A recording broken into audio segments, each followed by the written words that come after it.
পৰিত্ৰাণেৰ ভাবে আলোচনা কৰিলে।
বিধিৰ বিধাতা জগতৰ পতি জগতত ধৰ্মৰ গ্লানি ঘটি অধৰ্মৰ প্ৰাদুৰ্ভাৱ হৈছে প্ৰভু।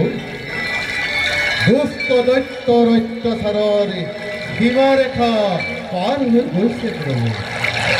সৃষ্টি ৰক্ষা কৰা হে প্ৰভু,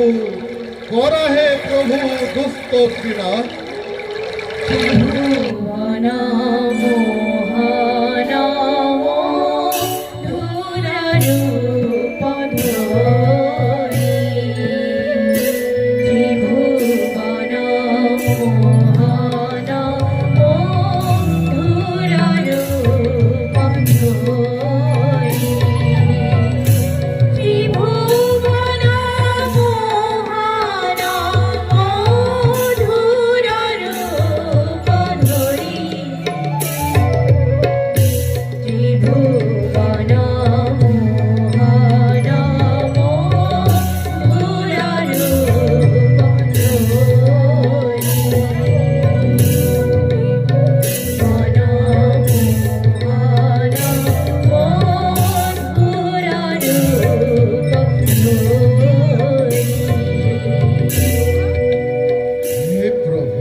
ধৰণী কম্পিত প্ৰভু, প্ৰকৃতিৰ বুকুত লালিত পালিত পশু পক্ষী আতঙ্কিত।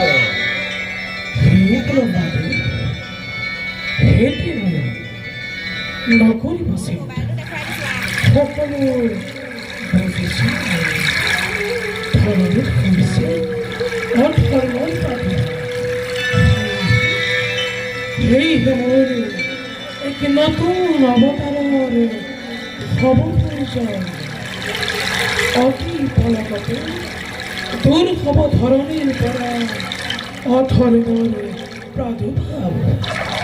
সেই প্ৰমাণে ইয়াৰ ক্ষেত্ৰত সৃষ্টি কৰিব লাগিব অনেক আৰু কিনয় আপুনিও আমাক কৰিব লাগিব ইয়াত সহায়।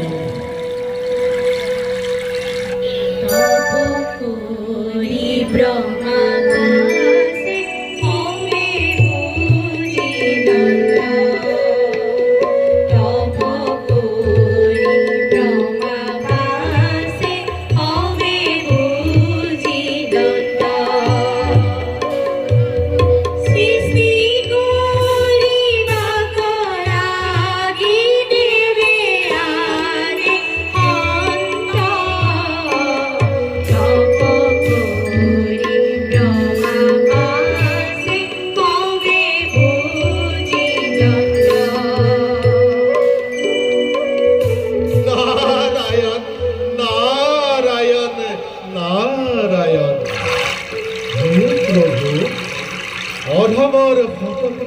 কৃপাত কৰিব গ্ৰহণ। আহক দেৱৰীকে, ময়ো মনে মনে আপোনাৰ কথাকে চিন্তা কৰি আছিলোঁ। দেৱৰীকে, আনিছে নেকি মধ্যৰ পৰা কিবা নতুন সংবাদ? নাৰায়ণ নাৰায়ণ প্ৰভু, মোৰে আজি পৰম সৌভাগ্য। জলাশয়ত নাৰায়ণ শুই আছে আজি অনন্ত শয্যা। হে ত্ৰিদশ দেৱতা, ভক্তি অঞ্জলি নিবেদিছোঁ তদুচৰণত। হে প্ৰভু, দুষ্ট দৈত্যৰ অত্যাচাৰত উৎপীড়নত বসুন্ধৰাই ভূমিভাৰ ধাৰণ কৰিব নোৱাৰি অস্থিৰ হৈ হোৱা প্ৰভু, বসুন্ধৰা কান্দি কান্দি আউলি বাউলি হৈ এইফালে আহিব লাগিছে প্ৰভু, এইফালে আহিব লাগিছে।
অধৰ্মৰ ভাৰ দৈত্য দানৱগণে কৰে অত্যাচাৰ। যদিহে নকৰা প্ৰভু কিবা প্ৰতিকাৰ, অচিৰে এই বসুন্ধৰা যাব ৰসাতলে প্ৰভু। চিন্তা নকৰিবা বসুমতী, ময়োতো সহিলো ভাৰে ক্ষীৰোদ সদিনাৰে। কাণ পূৰ্ণ হ'লেই মুক্তি লভিব অৱশ্যে।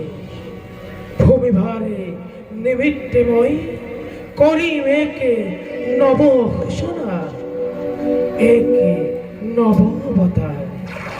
নাৰদেও নিবেদিছে মোক একেই অনুৰোধ। হে কৃপাময়, ধৰিত্ৰী অত্যাচাৰ উৎপীড়ন দেখি মোৰ মনতো হৈছে কি একেই ক্ৰমকৰ। সেয়ে দয়া কৰি প্ৰভু অতি সোনকালে কৰক উপায়। হে মহামতী, তোমাৰ বাণীয়ে মোৰো মনত কৰিছে একেই প্ৰতিক্ৰিয়া। সেয়েহে মহামায়াক মই কৰিছোঁ স্মৰণ। খন্তেকতে মহামায়া উপস্থিত হৈ অগ্ৰসৰ হ'ব নিজ কৰ্তব্যত। এবে থাকা তোমালোকে নিশ্চিন্ত মনে।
কিবা কাৰ্য মই কৰিম পালন।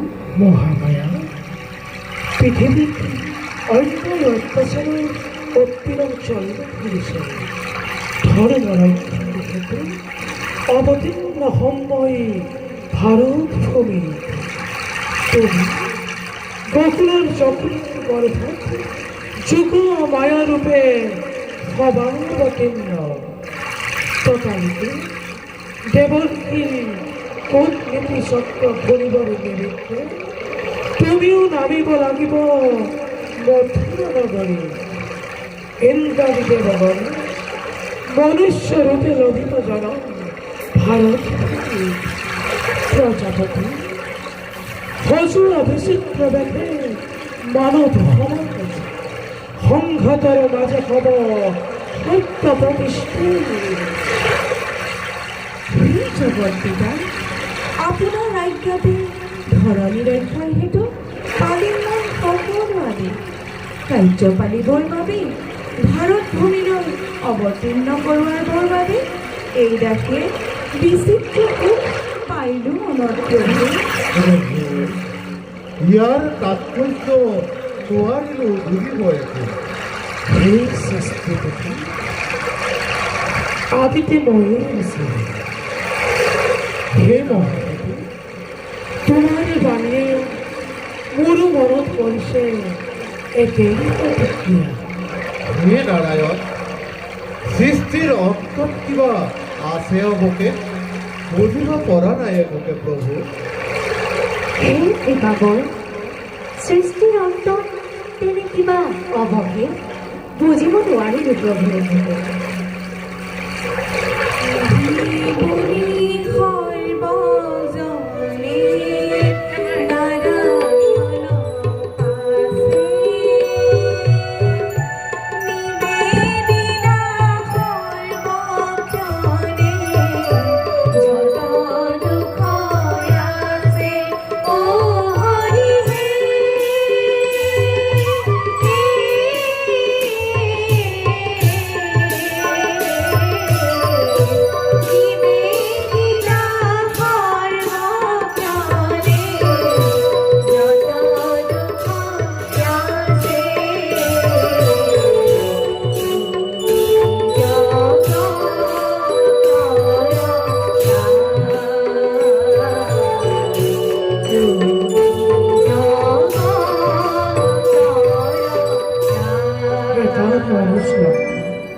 আগে অবতীর্ণ হব ক্রচ ভক্তিরূপে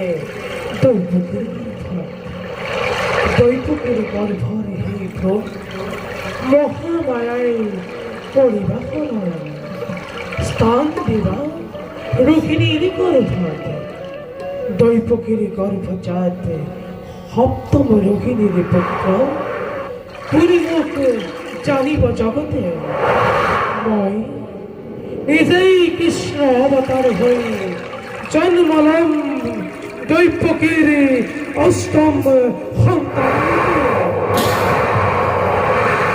প্রবল প্রতিশ্রুতি রাখে বকুদেবে বলবাইনি থবমুখ যখুদার গৃহ যখুদার গর্ভত জন্ম হওয়া যুগ মায়া কালি দিব দৈবকীর গোলামায় যোৱা এবে সকলোৱে নিজ নিজ কাৰ্যত হোৱা গ্ৰহণ